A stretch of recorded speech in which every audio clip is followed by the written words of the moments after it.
Hello friend, আমি সুস্মিতা। আজকে তোমাদের সাথে একটা পোর্ট্রেট ড্রয়িং শেয়ার করছি। যেই ছবির পোর্ট্রেট করেছিলাম সেই ছবিটা প্রথমে তোমাদের দেখিয়ে এলাম। তারপরে দেখো আমি একে একে পোর্ট্রেটের ড্রয়িং করছি।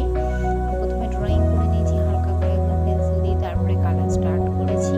এখানে বিভিন্ন রঙের মিশ্রণ করা হয়েছে, ভার্মিলিয়ন, তারপরে yellow ochre, peach colour, white, lemon yellow, red, pink এসব কালারের কিন্তু মিশ্রণে ছবিটা তৈরি হয়েছে। তো দেখো এখানে ছবিটা আমি তুলে নিচ্ছি আস্তে আস্তে করে। যার পোর্ট্রেট করেছি সে আমার একটা ফ্রেন্ড, তো ফ্রেন্ডের ছবিটাই করেছিলাম। ফ্রেন্ডের ভাই